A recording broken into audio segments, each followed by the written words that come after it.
Alors, nous voulons dire merci à Christ pour l'invitation de nos deux sœurs qui sont venues pour lui rendre visite, écouter sa parole, pour nourrir leurs âmes. Nous allons nous présenter à vous, en tant que vos frères. Nous sommes le ministère de la Voix de Minuit, Matthieu 25 et à 6. Apparemment, ce mot ou ce groupe de phrases ou cette expression, la voix de minuit, ça choque certaines personnes. Parce que les humains ont la compréhension des choses. Et Dieu a sa compréhension. Selon Isaïe 55, à partir du verset 8 à 9 qu'on va lire, la pensée de l'homme n'est pas la pensée de Dieu. Et les voix de l'homme ne sont pas les voix de Dieu. Donc, la manière de penser, donc pour Dieu, sa manière de penser, sa manière de parler est différente de la pensée des êtres humains.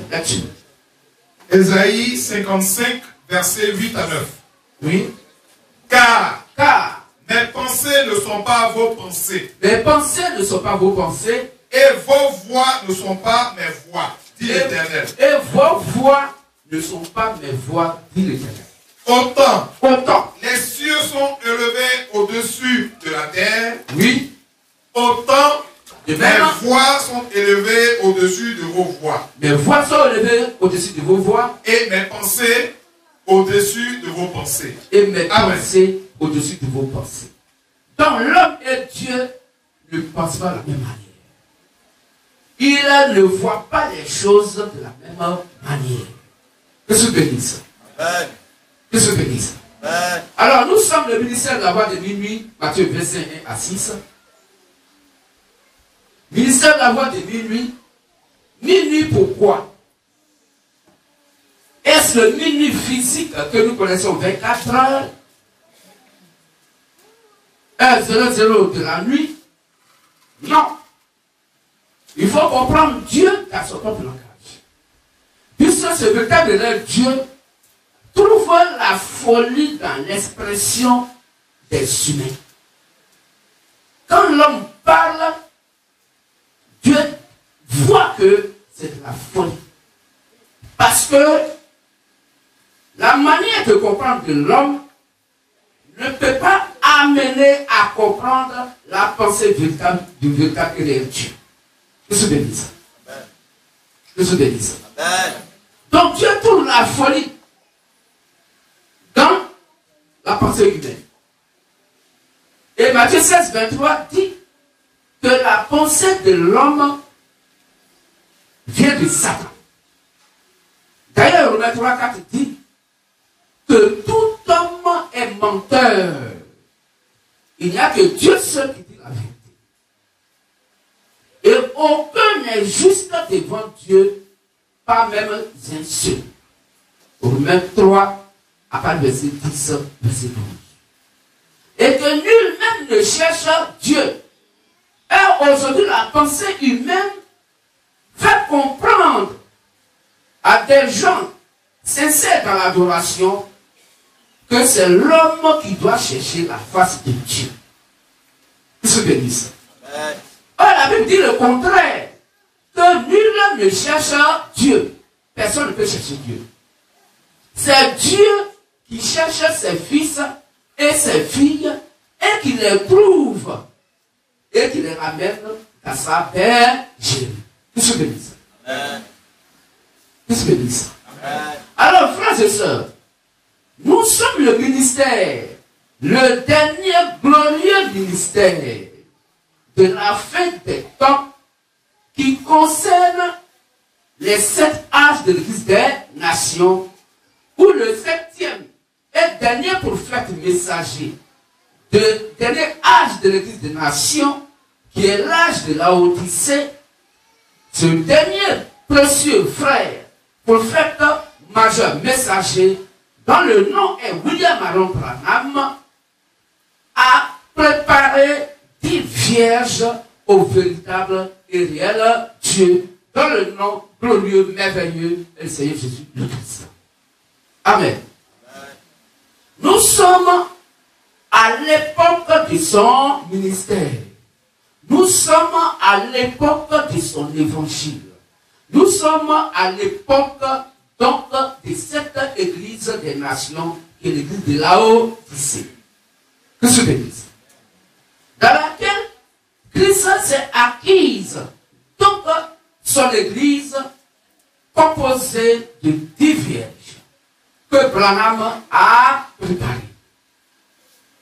Et comme la Bible nous dit, dans Ésaïe 54, verset 5, que l'époux, c'est l'éternel Dieu. Et 2 Corinthiens 11, après verset 2 à 3, nous fait comprendre aisément que le fiancé, c'est le Seigneur Jésus le Christ. Amen. Donc l'époux, c'est Christ lui-même. C'est pas Matthieu verset 1 à 6 confirme que toutes ces vierges qui attendaient l'époux, et quand l'époux tardait à arriver, elles se sont assoupies et elles se sont endormies. Que je bénisse. Amen. Donc Branham a acquis au Seigneur Jésus le Christ 10 vierges. Et Branham est parti. Mais puisque Branham est parti, le 7e dernier prophète messager est parti, l'église est restée seule. Que je bénisse. Et en ce moment-là, la pensée humaine satanique va commencer à ronger le message que Branham a laissé sur la terre. Que je bénisse. De telle sorte que les évêques, ou les Éphésiens 4, 11, ou les 2 Timothée 2 du message de Branham, ont commencé à insérer la pensée humaine dans le message de Branham. Ainsi, la Bible dit qu'elles sont toutes assoupies et elles sont endormies. Endormies pourquoi, frères et sœurs? Parce que le message en eux et en elles dort. Ici, la Bible nous parle du dormi spirituel. Je suis béni ça. Parce que la pensée humaine a commencé à gérer, à gouverner le glorieux message que Branham a laissé. Pourtant, Branham de son vivant disait que après moi vient un homme étrange. Et quand il viendra, alors, je suis sûr que nous ne pouvons pas être deux à la fois sur la scène. Il faut que un donc soit abaissé et que l'autre puisse croître. Alors, je suis sûr que quand il viendra, il sera un homme étrange. Un homme dont l'habitude dans la prédication va être très dure. La Bible d'abord, la Bible ou rien. Amen. Amen. Donc, Branham a dû annoncer quelqu'un. Mais puisque nos frères de la lumière du soir du ministère de William Marion Branham sont endormis, alors tout ce que nous, le MVM, qui devait donc être là et qui est là aujourd'hui, les frères et sœurs de la lumière du soir du ministère de Branham dorment. Ainsi, nous, ministère d'abord de minuit, Matthieu verset à 6, nous venons pour réveiller le message qu'ils ont reçu de Branham, pour donc leur amener l'image réelle du message que Branham a prêché, pour que tous ceux qui sont nés du véritable Dieu puissent venir au vrai message de Branham que Branham a prêché. Mais que nous, aujourd'hui, MVM, nous prêchons par pure révélation, sans avoir lu donc, les brochures de Branham, sans avoir été dans un lieu de prière pour écouter donc un Éphésiens 4, 11 ou un 2 Timothée 2 du message de Branham. Que se bénisse. Voici donc la mission pour laquelle nous sommes là sur la terre. La plus grande mission est la dernière qui concerne les églises des nations. Ainsi, le MVM a pour vocation de réveiller les 10 vierges, de séparer les vierges folles des vierges sages, apporter la foi de l'enlèvement aux 5 vierges sages et de manifester l'enlèvement pour que le mariage puisse se faire dans les airs avec le Seigneur Jésus-Christ. Monsieur bénisse. Donc voici le rôle que nous, MVM, nous jouons sur la terre aujourd'hui. Donc notre ministère, qui est le dernier ministère, ce ministère qui est dans l'âge de l'Église des Nations concernant le dernier âge, l'âge de la Odyssée, où le dernier prophète messager est William Aaron Branham, nous avons pour rôle de réveiller les 10 vierges, faire la séparation des vierges sages des vierges folles et manifester l'enlèvement des 5 vierges sages. Que Dieu bénisse. Et la Bible dit, dans 1 Thessaloniciens 4, à partir du verset 13, verset 15, que le message que nous prêchons aujourd'hui, et qui est le même message que Branham a prêché, mais que le MVM prêche à la dimension Père, à cette époque, quand toutes les brebis du vétérinaire Dieu seront donc entrées et que les vierges sages donc auraient saisi l'évangile par le MVM, tous ceux qui sont morts en Christ ressusciteront premièrement et nous les vivants avec eux dans les airs. Nous allons croiser le Seigneur Jésus-Christ pour le mariage. Que Dieu bénisse. Amen. C'est comme nous, MVM, nous sommes si fiers de ce que aujourd'hui nous sommes sur la terre. Donc Dieu est sur la terre aujourd'hui en Afrique, précisément en Côte d'Ivoire, précisément à Lakota, parce que c'est là qu'il est sorti, afin de manifester le dernier ministère, le MVM, ministère de la voix de Béni, Matthieu, verset 1 à 6. Que Dieu bénisse. Est-ce qu'on peut acclamer notre Dieu, Seigneur Jésus? Que Dieu bénisse. Alors, frères et sœurs, vous qui êtes nos invités, la Bible nous dit tout simplement et aisément que la parole de Dieu est la lumière qui est la vérité, selon Jean 17, 17, selon Jean 1, 1. Quand au commencement était la parole était Dieu, la parole était avec Dieu. C'est cette parole-là qui donc est la lumière qui est la lampe. Amen. C'est pourquoi Somme 105 dit, ta parole est une lampe à mes pieds, une lumière sur mes sentiers. Donc la lampe est donc la parole de Dieu. La lampe est le type de la parole de Dieu, qui est donc la lumière. Cette lumière qui est la parole de Dieu, elle éclaire parce qu'elle est la vérité sur Jean 17, 17. Je suis béni. Quand la Bible dit, au milieu de la nuit, la Bible l'appelle les ténèbres. Car Dieu appela la lumière jour et il appela les ténèbres nuit. Donc si la lumière est le jour et que la lumière est la parole de Dieu et que la parole de Dieu est la vérité, donc la lumière c'est la vérité qui est la parole de Dieu, qui est Christ lui-même, c'est Jésus le Christ. Qui se bénisse. Or, dans Genèse 1, à partir du verset 4 au verset 5, la Bible dit, et Dieu sépara la lumière avec les ténèbres. Alors, la lumière qui est la vérité est séparée avec le mensonge. Or, Jean 44 dit, Satan est menteur et le père du mensonge. Donc, au milieu de la nuit, il veut dire au milieu du mensonge. Le mensonge, pourquoi? Parce que les gens vont ajouter à la vérité et retrancher à la vérité. C'est ce que la Bible appelle le mensonge. Selon Proverbe 30, verset 6, qu'on va lire, car la Bible dit, on doit rien ajouter à part de Dieu, de peur que Dieu ne nous reprenne et qu'on soit trouvé menteur. De toute personne qui ajoute à ce qui est écrit noir sur blanc dans la Bible est trouvé menteur. Tout message qui donne donc à ce sujet, c'est un faux message. Dieu appelle ça le mensonge. Car ajouter à la vérité, la Bible appelle ça le mensonge. Et cela vient de Satan, selon Jean 44. Là-dessus. Proverbe 30, le verset 6. N'ajoute rien à ces paroles. Oui. De peur qu'ils ne te reprennent et que tu ne sois trouvé menteur. Amen. Donc toute personne qui ajoute à la parole de Dieu, toute personne qui ajoute à la parole de Dieu est trouvé menteur. Qui est le menteur sur les 16 Écritures? Jean 8, 44.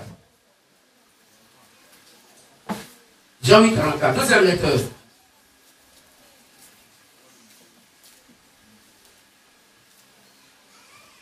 8, 44. Jean 8, 44. Oui. Vous avez pour père le diable. Vous avez pour père le diable. Et vous voulez accomplir les désirs de votre père. Et vous voulez accomplir les désirs de votre père. Il a été meurtrier dès le commencement. Satan, le diable, a été maître dès le commencement. Et il ne se tient pas dans la vérité. Parce que ce fut Satan, donc Caïn, qui a tué Abel dès le commencement. Parce qu'il n'y a pas de vérité. Et il ne se tient pas dans la vérité. Parce qu'il n'y a pas de vérité dans Satan. Lorsqu'il profère le mensonge, Quand il parle du mensonge, il parle de son propre fond. il parle de sa propre nature. Car il est menteur Quand il est menteur et le père du mensonge. et le père du mensonge. Amen. Amen. Donc toute personne qui ajoute à la parole de Dieu est trouvée Satan. C'est les Écritures. C'est pourquoi faisons beaucoup attention, frères et sœurs. Tu peux être sincère dans l'adoration. Et si ton adoration est remplie de mensonges par celui qui t'enseigne, tu vas en faire en toute sincérité, sans embouteillage. Parce que la foi, selon Romains 17, c'est la parole de Christ, à savoir les Saintes Écritures, la Sainte Bible. Maintenant, celui qui t'enseigne ou qui te prêche la parole de Dieu, s'il ajoute sa propre pensée qui n'est pas écrite noir sur blanc dans la Bible, alors il te communique les ténèbres, le mensonge. Tout ce que dit. C'est quoi la Bible dit? Au milieu de la nuit, au milieu des ténèbres, au milieu quoi? Du mensonge. Pourquoi? Parce que pour le verset 6 dit, le mensonge c'est tout ajout et tout retrait à la parole de Dieu. On va lire ça après le verset 18 à 19. Après le verset 18 à 19.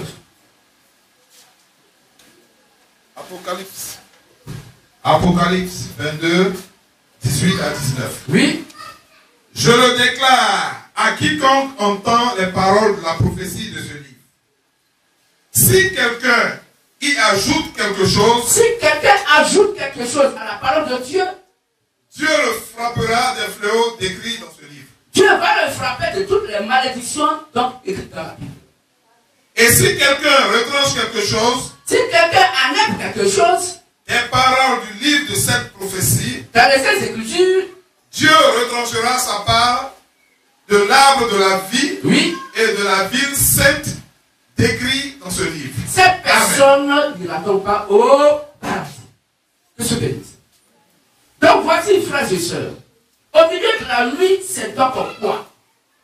C'est un moment, c'est une époque où des gens vont se dire, ils sont envoyés de Dieu, ils sont hommes de Dieu, ils prêchent la parole de Dieu et ils vont donc enseigner les gens les Saintes Écritures en s'appuyant sur la pensée humaine, qui n'est pas écrite noir sur blanc dans la Bible et qui s'oppose au Saint-Esprit.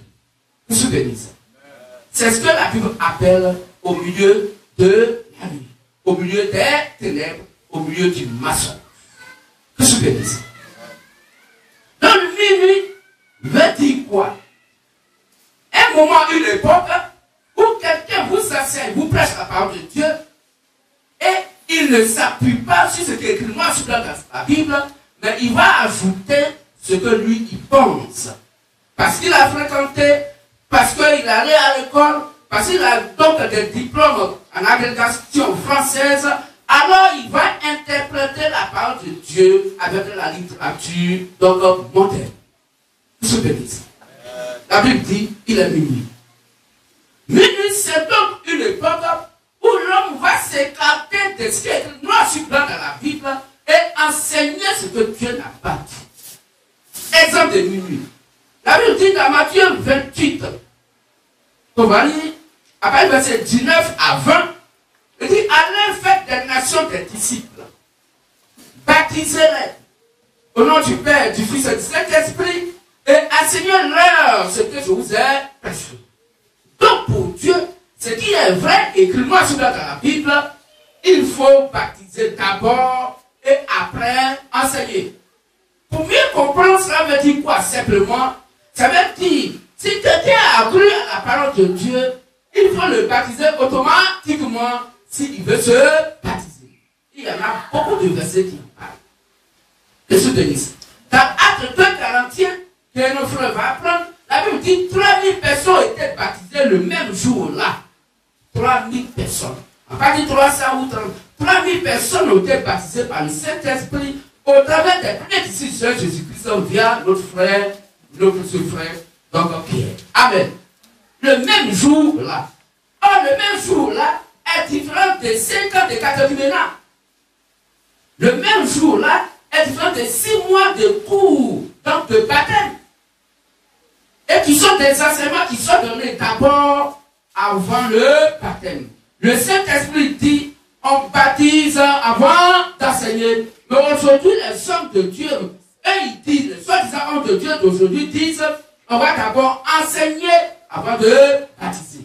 Quand vous voyez ce genre de choses dans les lieux de prière, il est minuit. Donc, minuit veut dire, quand on renverse ce que Dieu a dit, pour imposer ce que l'homme veut.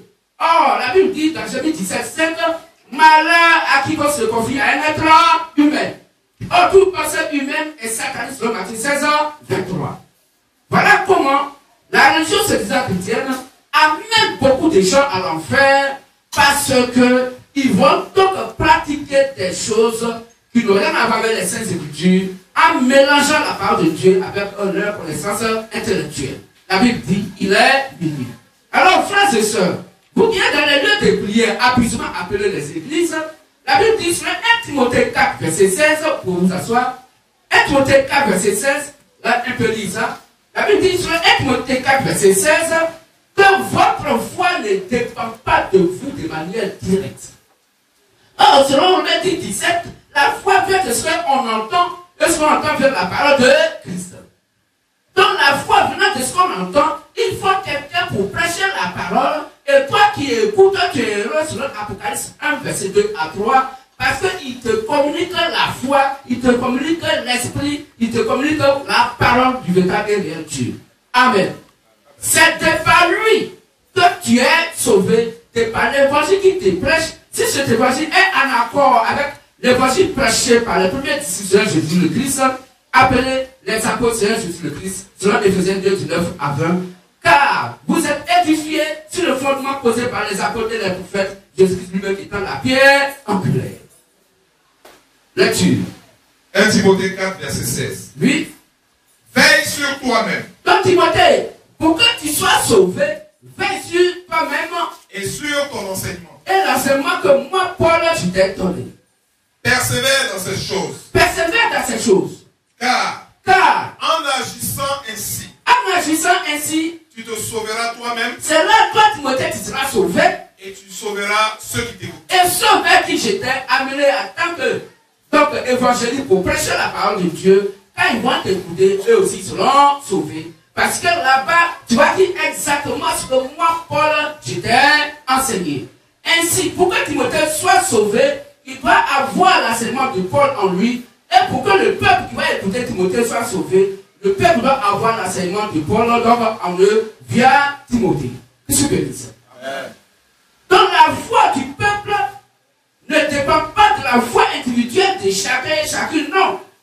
Mais la foi du peuple dépend de la prédication de Timothée, et la foi de Timothée dépend de la prédication de Paul. Donc si Paul a menti à Timothée, Timothée va mentir aussi au peuple. Ainsi, le salut est commun et non personnel. Amen.